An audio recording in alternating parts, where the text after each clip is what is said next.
Good morning from Quarantine Central. How's everybody doing today? Just a few announcements before we get started with our actual assignment today. First off, this is the video that will be right here. So if you're wondering where the video is, you're watching it. It should be there. Secondly, don't forget, today is two assignments are due. The one that we're recording right now, and you're going to make a Flipgrid for that. And then yesterday's assignment is actually due today because I took yesterday off. So if you have any questions, still have a chance to get clarification on yesterday's assignment about Chauvet Cave. And you still have the time to turn that in. So make sure you do so today and then get today's work done and create a Flipgrid. Okay. Also, tomorrow, look right here, you're going to have a chance to make up some points on the Unit 1 test. As I mentioned before, it didn't go the way I wanted it to. We're going to continue using that style, but now that you've had a chance to get used to it, make sure you're that much ready for the next test. What I'm going to do is I'm going to take the 6 questions we did the worst on, and I'm going to make a special quiz. I'm going to give you a little bit more time. Now I'm going to make questions similar, not the exact same test questions, similar questions. I'm going to give you a little bit more time per question, and I'm going to just add however number you get right back into your test. So if you get all 6 questions right, I'll add those points to your original test grade. Okay. If you only got 2 wrong on your original test, take it. If you get 2 out of 6 on the bonus quiz, you get a perfect score. Okay.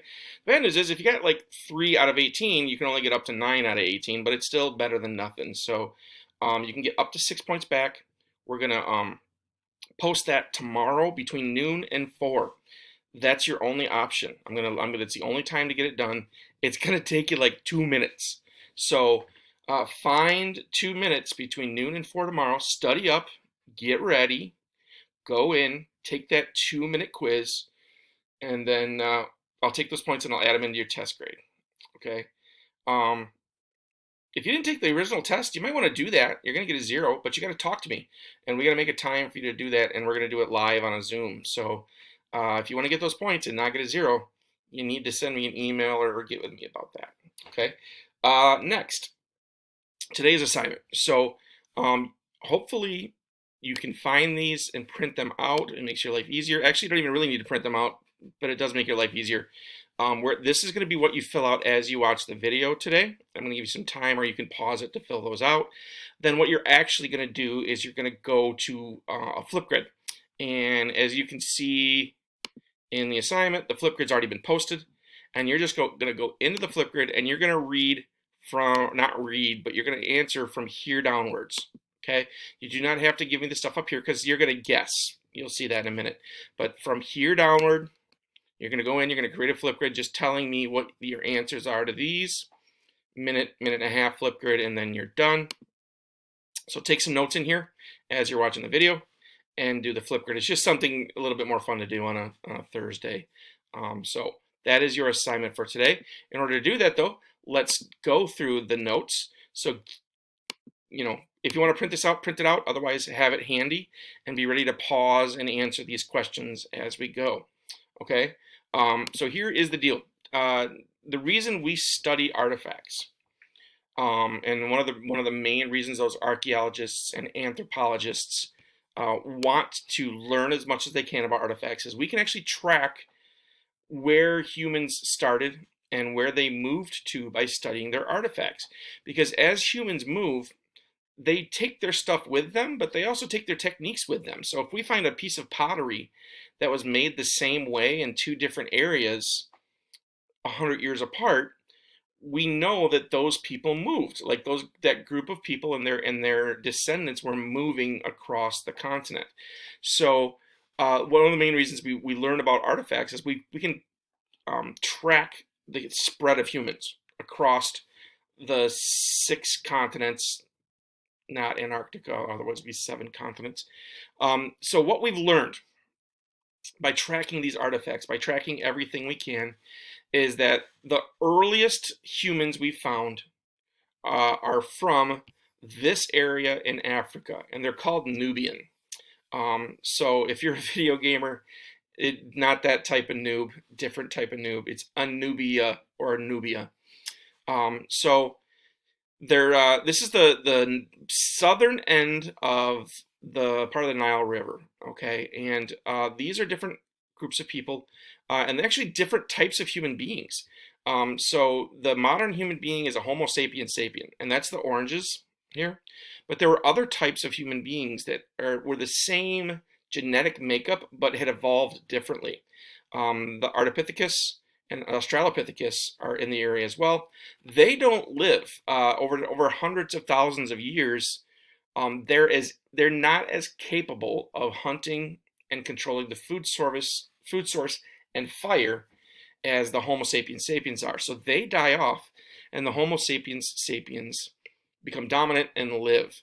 There is some evidence of combat between the two or three groups, but there's no evidence that one like destroyed the other one physically. Like there was a big war, and the Homo sapiens sapiens took them out. That's not true. What did happen is over hundreds of thousands of years, the Homo sapiens sapiens were better at hunting and better at using their food, better at using fire, and survived.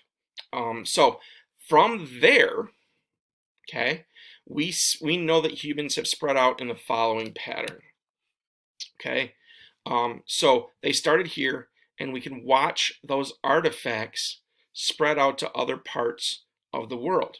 Okay, and here's kind of the how long ago, okay, that these people spread out. So as you can see, we in North America are kind of the farthest away. These are not ocean-going people. They're spreading by land. So they got to go all the way across Asia, and you'll notice this outlined area is kind of like during the Ice Age. There was more land. They've got to go all the way across Asia, all the way across the land bridge, and even here in Michigan, got to go even farther to kind of spread out across the entire world. And only about 12,000 years ago, which seems like a long time, but it's not really if we consider how long human beings have been migrating. Only about 12,000 years ago did human beings hit North America. So they started spreading out 100,000 years ago. Okay, they've only hit North America, and then of course eventually South America another 1,000 years later. And in Michigan, maybe only the last 8 or 9,000 years, which is not very far back into prehistory. You know, history starts about 6,000 years ago, depending on where you're at. Um, and so in other parts of the world, they were already recording history very shortly into the time period where people arrived in North America. We didn't start recording history in America until, you know, in some cases around the time Columbus shows up. But before that, not much. We had oral histories, but we didn't start writing stuff down. So this is the migration pattern that we see. Everything starts here as far as we can tell, and we do see artifacts spreading out through this pattern. And they do evolve.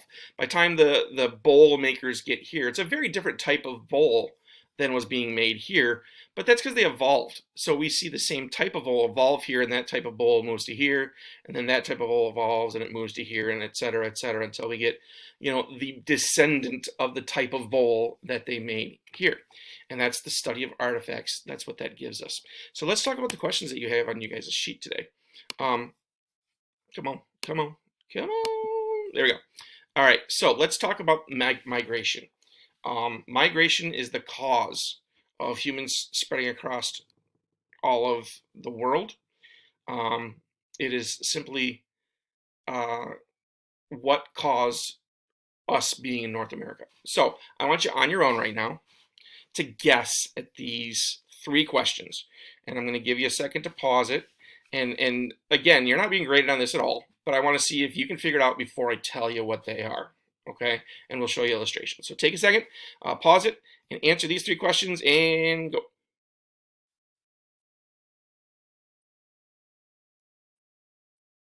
All right, we're back. All right, so now we're going to look at the maps on the screen. And then I want you to come up with a great definition. You should have come up with a great definition before, but then I'm going to tell you, we're going to tell you what all this stuff is, except these last few questions you're going to guess. So migration is simply the permanent movement of human beings with the intent to settle in the new place. So the first immigration might be 10 miles. Okay, what you're seeing here, the people did not walk thousands of miles. They're moving 10, 15, 20 miles at a time, but over thousands of years, they're making it to brand new continents. So again, immigration is the purposeful movement of human beings with the intent to settle in the new area. So taking a vacation is not immigration.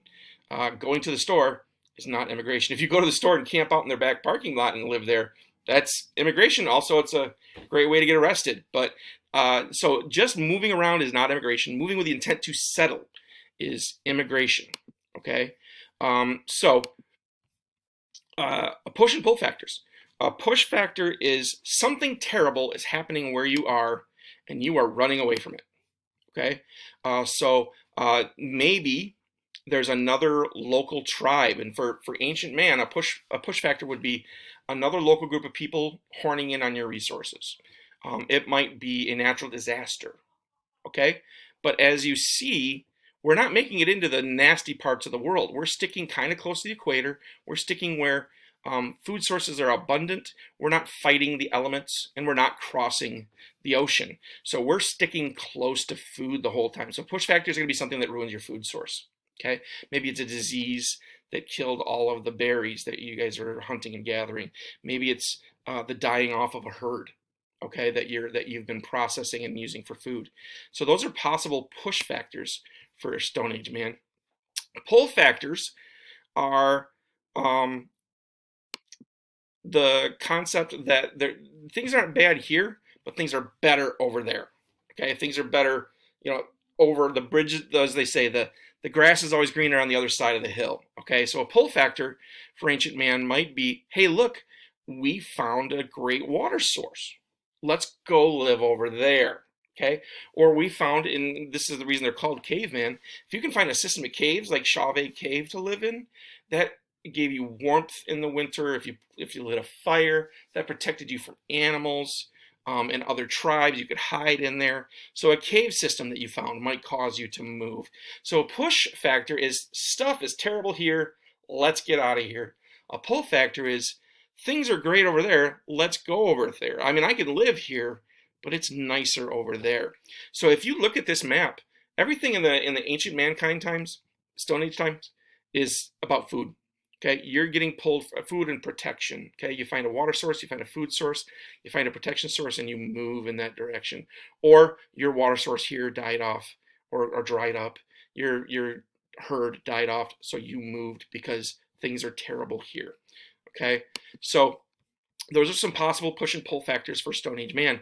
What you're going to do for your Flipgrid today is you're going to answer all of these questions downwards, and you are going to come up with possible push factors and pull factors for today. In today's world, why might a family be pushed? What are some reasons a family would move? Or, a person would move as a push factor. Why might they get pushed out of their area? And then what are some pull factors? Why might people be, even though things are fine here, what might pull people to a new area? Okay, so those are things you're going to answer on your own for the Flipgrid. Don't forget, the Flipgrid is posted right here. So get the answers on your sheet, write them down, okay, or type them in, and then you're going to go make that Flipgrid. You're going to do it by midnight tonight, or it's going to be late. Okay, don't forget about the bonus quiz tomorrow, noon to 4 only, so find 2 minutes in your day where you can squeeze it in. Okay, please email me with any questions that you have whatsoever. As always, I'd be more than happy to help. Thanks, have a great day.